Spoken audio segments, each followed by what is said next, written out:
Hello everyone, this is Addicron Podfic, back with another podfic.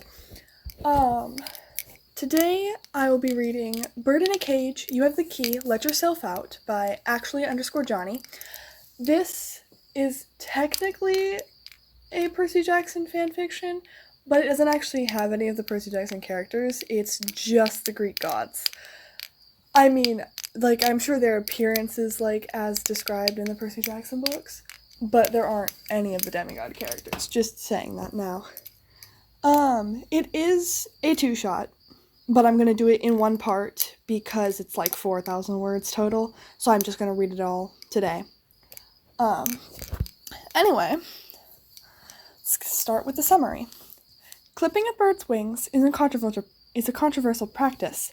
Many claim that it helps keep a bird safe, while others instead argue that it can cause major stress and injury to the animal either way. Hermes needs to decide how he feels about it, and if it was for his good or not. Chapter 1. Just don't leave me alone wondering where you are. Hermes fucked up. He knew he fucked up badly. He made a stupid decision. He decided to defy his father and the ancient laws, interfering with a mortal war that he wasn't supposed to do anything about. And now Zeus was pissed. He should have known. Why had he tried? It was a dumb decision. He wanted to help, to clear things up, but it went backwards. That should have been expected. After the Trojan War, his father had stressed about not interfering with mortal lives, that they could figure out their problems, that doing anything would only make it worse. He was right, of course he was, and Hermes was just so dumb to think otherwise. Zeus had immediately zapped him to the throne room once he figured out, and Hermes could not lie that he wasn't absolutely terrified.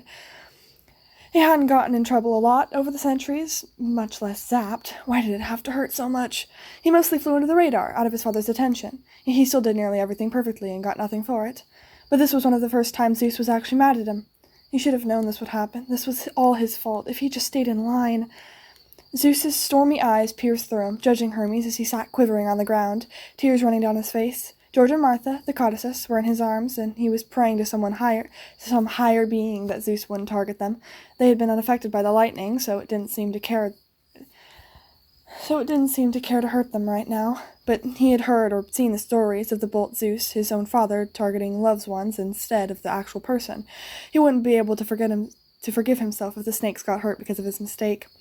After a fucking terrifying moment, Zeus started walking towards him, and if it was possible, Hermes' heart started beating more frantically. He attempted to choke out an apology. "I'm sorry." Silence. His jaw clamped shut. Zeus knelt down next to him. "Hand me one of your wings." "What? What?" Hermes folded the wings on his head nervously. What was he gonna do?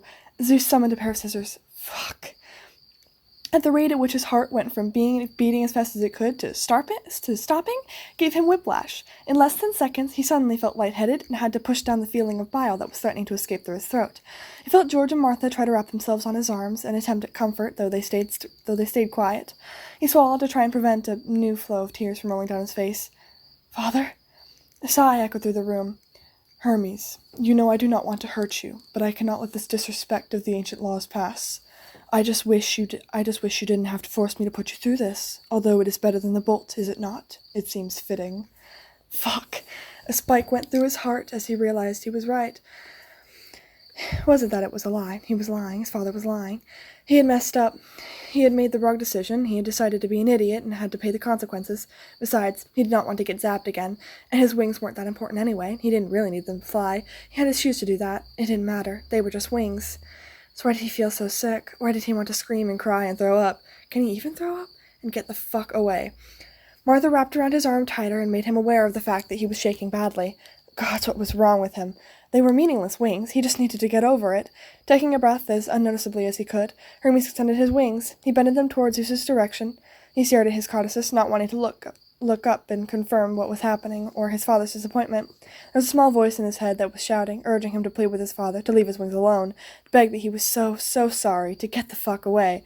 But he held his tongue. He couldn't do anything, and Zeus was right. He was not. Freezing fingers held one of his wings. He felt his hands go numb by the force he was squeezing them, putting all the energy that screamed to cry and get the fuck away into staying as still as he could and the opposite of what every cell in his body was telling him to do. The feeling of his feathers getting cut through nearly made him scream, holding it back last second. His wings were getting clipped like an owner trapping their bird within a cage, unable to get away, unable to fly. Birds were meant to fly. Birds were meant to have freedom. This wasn't fair. Owners sometimes clip their birds' wings, for their own safety, right? So they wouldn't make mistakes and get hurt. That was what his father was doing, wasn't it? It wasn't to hurt him. It was to make sure he didn't get hurt. Make sure he didn't make another dumb decision. That was not true. It was still bad either way, and usually led to a higher chance of the bird getting hurt. It was for his own best. It was fine. His father knew what he was doing. He repeated those last 3 lines in his head every time Zeus cut the wrong feather, the ones that hurt, the ones that wouldn't regrow, the ones he would never get back, and it fucking hurt. He was butchering his wings. This was wrong, so wrong. He couldn't do anything but sit there trembling like a baby over wings of all things. But it hurt so bad. It hurt. It fucking hurt, and he couldn't deny it. A few tears slipped down his cheeks, but out of his control, unraveling the rest of them, and his throat felt like it was trying to suffocate him.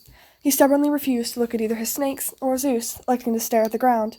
He didn't want to feel their shame or disappointment. He couldn't physically or mentally handle that at the moment. After a few moments of mental agony, of feeling every single clip, the scissors were placed down, and his father's cold hands touched his cheek. A quiet whine-like sound shamefully forced its way out of Hermes' throat. In a split-second decision of taking the risk, his eyes met his father's, and he looked surprisingly sad. Only subtly, of course. It might have just been pity. But it was still there, and his heart felt heavier. "I'm sorry for this, my son. It pains me to see you hurt like this, but you understand the meaning, right?" Hermes nodded, not trusting himself to speak. "Good. Please don't make me do something like this again." Zeus removed his hand and stood up, turning to head back to his throne before pausing. "Oh, and keep him like that, will you?" What? On top of everything else, there was now a pit of dread in his stomach. Did Hermes understand that correctly? "You understood me. Keep them short, even after they grow back." He couldn't have been serious. Keep them clipped, continue clipping them, for the rest of millennia. This was just a one-time thing, to keep him in check till his feathers grew back. He was going to have to do this again, and again, and again, and... "I understand, my lord." Satisfied, Zeus dematerialized in a flash, leaving Hermes alone in the room to pick himself up. He was not telling anyone about this. He was never letting anyone near his wings ever again. He wouldn't be able to handle it without falling apart. With George and Martha wrapped tightly around his arm, he pushed himself up, folding his wings, wiping away his tears, and went back to what he was doing. Ganymede was going to hate him for the amount of caffeine-filled drinks he was going to have to make. He still had a job, after all. As it turns out, he, in fact, could not go back to normally doing his job, acting like nothing happened. The fact was apparent to him as he sat curled on his chair, shaking the morning after. Tears kept slipping out, ignoring the hands and having to get rid of them. It was, in short, frustrating, and he was not helping with the stir of emotions wreaking havoc on his being. And that had happened was him catching sight of the state of his wings in the mirror. Now he was silently weeping. Seriously? He sensed George and Martha nearby, probably really uncomfortable and uncertain as their owner, he supposed, bawled his eyes out. God, this was embarrassing. He really needed to get himself together. He lifted his head up, eyes locked on the ceiling to try and prevent more tears from falling, as well as not allowing his wings to be caught in his peripheral vision. His lungs attempted to expand and deflate in an orderly cycle, though it was always on the edge of failing its goal. Gods, he had such large and prominent wings before, always clearly visible and extended, but now they were butchered. That was all he could call them, stripped of any of their beauty or importance, any of their wildness. His fingers twitched to pull at his wings, to scrutinize, to destroy them more. He needed to pick at something, to redirect his stress somewhere else other than his tears or mind, but he had enough common sense to figure if anything or anyone touched them, it would only cause more distress. Martha cleared her throat, but he didn't look over towards her. Hermes, you have a visitor at the office." Fuck, of course he did. Of course he forgot about his job he signed up for. He was going to get Iris and the others for persuading him to get that domain. He let out a shaky breath, pushing everything back to the corner of his mind he refused to touch. With a snap, he appeared more presentable, more professional, and stood up, ignoring the lightheadedness that came along. He hadn't even gotten his coffee yet. The time he usually spent to get it was used to cry instead. Well, he was going to have to deal with it until he had free time. He picked up the codices, ignoring George and Martha's looks of concern, and headed out. Now on to Chapter 2. I'm stronger than you give me credit for. Things had gotten better. Well, they had gotten way worse before they got better. Multiple mental breakdowns worse, and the realization that everything you've ever believed is wrong, and you hurt everyone you swore you loved. But it was better now. Turns out, being the favorite of Zeus was not all it was cut out to be. Hermes was horrified when he figured out how Zeus was treating Apollo. It made him feel so ashamed, thinking back to all the remarks he had ever made towards his brother. Zeus has also changed a lot over the past centuries. Funny, he'd never thought he'd say a sentence like that, but gods could change for the better, but also the worse. He'd grown more, paranoid over the years, especially after his own punishment for Apollo heavily backfired on him, and had gone to drastic measures to keep it simple. So Paul decided to plan a revolution 2.0. They were currently hanging out in Hermes' palace with permission, since Zeus couldn't spy on what they were doing there. They had gotten a bit off track, but didn't pay it mind until Apollo pointed out something he did not want to address. Hey, stop picking at your wings. It took Hermes a few seconds to process what he was referencing, before snapping all of his wings back into place, hidden as much as they could have been. Fuck. He hoped that Apollo would continue on with whatever they were talking about, not pay much attention to it, but unfortunately he did not. Actually, his brother leaned forward, looking over at the folded wings. Can I see them? No, Hermes spat out too quickly. He did not want to address this. He did not want Apollo to pry out what had happened and then try to help him. He did not want help. He could deal with it himself, and he didn't want anyone to touch his wings. Also, every time he was tempted to intervene with something, the state of his wings always held him back. It was a reminder what his father would do if they ever went against him. It was a representation of his views of fate, prophecy, everything. Trying to fix it would mean admitting that everything he thought was wrong, his father was wrong, that Hermes was so wrong for betraying Luke like that, for abandoning his son when he was living with an unstable mother driven mad by the oracle, for letting down so many of his children, his family, just because he thought it was fate. He was already dealing with a lot. He could not be also dealing with this. Apollo's eyebrows knitted together and stared heavily at him. They sat in silence for a few moments. Is there a reason for that? Hermes sucked in a breath. If there was, would you pester me about it? Worry shone through Apollo's eyes. I mean, I can't force you to accept my help, only if you want it, but I will be very concerned. He thought about it for a moment or two. Was he actually considering this? The reminder of Luke stung in his mind, but wasn't Hermes' denial of the state of Olympus what had caused so much to go wrong already? It would be a disrespect of his children to continue to stay in the blindfold of ignorance in this regard. He just needed to bite the bullet. For them, nothing else mattered. His eyes flashed towards the other gods in the room. Currently, it was just Hades and Athena, and it looked like they were focusing on other things. Him and Athena used to be friends during ancient times, and he sometimes delivered spirits to Hades. It was fine. Besides, Paul told them all that they all needed to actually act and care like family. A sigh escaped his lips. Fine. What happened? Hermes cringed at his brother's tone. You do not want to know, Martha stated, and Hermes would have elbowed her if she weren't, well, a snake. He had told his brother to not touch them, so it wasn't the worst experience ever, but it still wasn't comfortable. He hadn't told anyone about what had happened all those centuries ago, let alone anyone, apart from his snakes, get close to them, so letting Apollo actually inspect them made him jittery.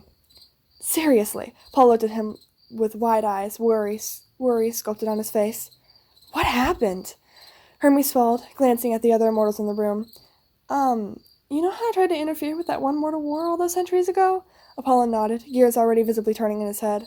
Well, Zeus got really mad, and as a punishment, Hermes flicked his wings instead of finishing his sentence. He suppressed the quivering in his lips. No, he was definitely not the time to lose it. It was slightly embarrassing. No, he did not crumple into a crying ball every time he had to reclip his wings. He never thought about it enough to that point, but actually thinking about what happened still made him want to disappear in a hole and never come back out.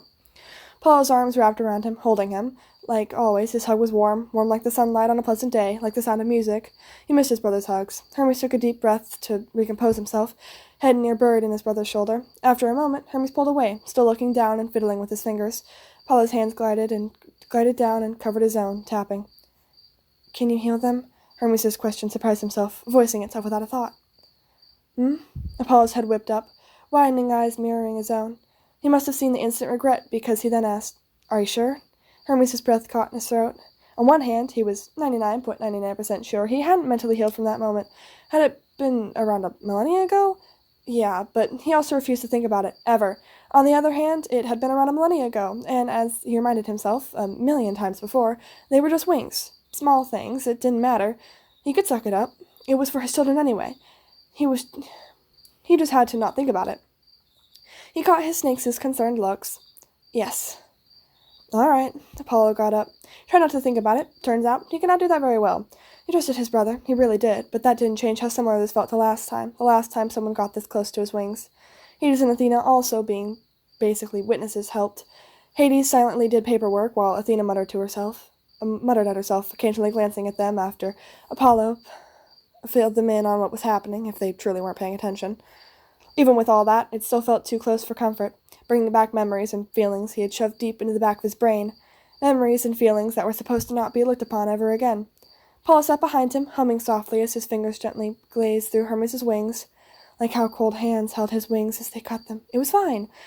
Hermes didn't want to freak out and disturb or annoy Apollo. He was already juggling plans of secret revolution while acting like nothing was happening, as well as his 100 domains. He didn't need to deal with his mess of a brother for longer than needed, especially not over this. He didn't even need to cry over this, just do whatever to heal them. Admit that you fucked up so badly and failed everyone and continue the revolution planning. He didn't need to cry, not for himself. He tried to study his breathing as inconspicuous as he could, holding his head as high as he could without making an inconvenience to his brother. After a few moments, Apollo explained how he had to pick out quite a few feathers and speed up the process of molting and replacing. Hermes' heart spiked at the mention of picking out feathers, but it's not like he hadn't done that quite a few times before. It would be fine. Once again, another lie. It made itself very clear of its dishonesty the second Apollo started to weave through and pick out feathers. It was not fine, it was not fine, it was not fine, it was not fine. He stared stubbornly at the ceiling to try and prevent the new bubbles of tears from popping. You okay? Yes. He felt a small snippet of pain, and suddenly he was back in that room, all those centuries ago. His wings were getting clipped like an owner trapping their bird within a house, within a cage, unable to get away. This was not that. This was his brother, not his father, and he was helping. This was for his own good. And wasn't that what he said last time, too? Another prick of pain. Hermes took a deep breath, but all it did was release a flow of silent tears. This was wrong. That was so fucking wrong. He needed to scream, to cry, to get the fuck away, get the fuck away, get the fuck away, get away. He sobbed, causing Apollo to pause. There were a few seconds of silence. Hermes, are you sure you're all right? You know when someone asks how you are and when you're really on edge and you just burst into tears? Well, that's what happened. Well, it's not like he could have salvaged it in any way. Apollo immediately rushed in front to try and console him. Hermes, trying to save the little dignity he had left, frantically tried to wipe away the hundreds of tears that fell while sobbing and gasping. It didn't work. It's not okay, this is not okay, it's not okay, it's not okay, it's not okay, it's not okay. His brother tried to hug his curled up form like only a few moments ago.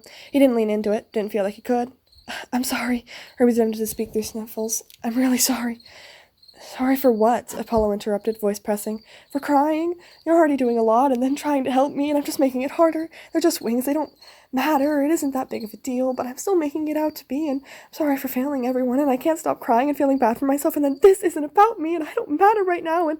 Stop. Hermes stopped. Apollo's voice and face was evident of nearing tears. He took a deep breath.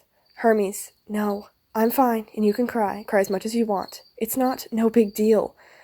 Whenever father hurt me, no matter how small, I'd cry too, because it hurt, and it hurts to be stripped of your possessions. They're your wings, and they're important to you. That's why he targeted them. And right now, for this, it doesn't matter if you're hurt. It doesn't matter if you've hurt people. This is for you. Cry if you need to. Hades spoke up from where he was sitting. It is not smart to restrict your feelings with guilt. It only often worsens everything, or leaves you still in denial of something. For example, look at your own brother. Hermes stared at his brother's near glossy eyes, which looked a tad bit defensive over Hades' comment, but otherwise didn't say anything. And he cried, this time melting into his brother's hug. He decided to push back the negative remarks and trust that his brother and uncle were right. He cried and cried and cried, holding on to his brother as tight as he could, while 1,000 emotions he swore to throw in some box in his mind swirled around in his head. He couldn't do anything about them, even if he wanted to. His brother, in turn, held on to him tightly, spreading warmth. After a couple moments, he felt a hand, Athena's hand, rest on his shoulder. In confusion, he glanced up. She huffed, looking away. We can't do this right if one of us is unstable. Hermes decided to accept that, continuing his crying. He could feel Apollo's annoying smile, probably looking at Athena with those annoying eyes. Gods, he really appreciated and missed his brother and his stupid, worried, genuine personality. After a couple minutes, he calmed down, simply resting his hand on his brother's shoulder, taking deep breaths. Apollo still patiently held him. George and Martha wrapped around his arms, Athena still resting her hand on Hermes' shoulder in an attempt of comfort, probably zoning out and thinking of a million other things. Hades was still in the room. It was fine. It would turn out okay, eventually. Apollo spoke up. Do you want to properly heal your wings another time? Yes. Right now, Hermes just wanted to sleep. Emotions were exhausting. And he did sleep. And then, a couple of weeks later, they regrouped to deal with it, Athena also adding more insight. It wasn't the best experience, but it wasn't the worst either. He trusted his siblings, Apollo's healing and Athena's experience. It would be fine. He could let go of his father, Zeus's harmful imprint on his being. He had his actual family that he could rely on. He did not mess up on this. And that is the end of this fic. I originally read this a long time ago, like months. Actually, the first time I read this second chapter hadn't come out, and then it came out like a month later, and I read it immediately, and I haven't really read it since. But it's so good. It's so good, and I love the gods having angst. Like, godly angst is so good. One of, like, my only 2 published fics are about Thanatos angst for Hades, the video game. Because, okay, Sisyphus and Thanatos are in the same game. If you know that myth, you know that myth. Anyway, that's totally off topic. Yeah, I actually did not remember that there was a mention of the demigods, and I knew that there was a mention of Trials of Apollo, like the events that happened in Trials of Apollo. I think it was kind of obvious, specifically in the second chapter, but the first chapter took place, like, hundreds to thousands of years ago, like, after the Trojan War, but,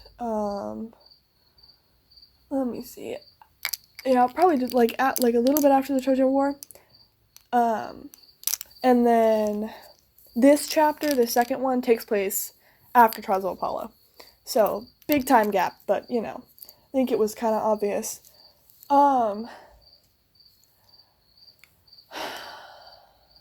Yeah, so I'm going to be starting a new long series for my every other week thing after this, and that will be The Storm That Unfolded, which is a crossover fanfic. So, first I'm going to be reading one of those. Yeah. Yeah, okay. I love Hermes Angst stuff, so if anybody has any recommendations for Hermes Angst from almost any fandom, like, okay, the fandoms I'm in, like, the fandoms I'm in / I'm, like listen to musical, like, watch, like, play a game or whatever, I'm, like, all the Hermeses, so we got Percy Jackson. I love me some Percy Jackson Hermes, but we don't get too much of him. I still love him, but he's overall my least favorite of the Hermes depictions. Then probably my second favorite, or my third favorite Hermes depiction is Hadestown Hermes. I love Hadestown Hermes. He's so jazzy. And then Epic Hermes. Well, I love Epic Hermes. I think it's a tie between Epic Hermes and Hades Hermes. I love them. Hermes in every fandom is just so good. Also, I have read a gay ship fic for almost every depiction of Hermes that I know of and I'm in the fandom for. Like for Hades, Hermes Charon, I love them. For Epic, obviously, Hermes Tiresias. It's amazing. For Percy Jackson, it's not really mentioned, but there was this guy named Crocus in a myth that Hermes dated. And then for Hadestown, I'm not even gonna mention that one. Nope, I'm not even gonna say anything about that one, because that's kind of a weird fic that hasn't updated in a while, but, you know, I loved it, so it was fine. Anyway, I am totally off topic. What is this? Okay, yeah, no, get rid of those. Okay. I hope you all enjoyed. I will see you all next week for another chapter of Coral Palace. And again, recommendations, suggestions, always welcome. I'm fine with constructive criticism. Constructive criticism is great, actually. I will, and let's see. Another thank you for 200? Yeah, another thank you for 200. I honestly never thought I'd get this far. Anyway, I'm just, okay. Bye!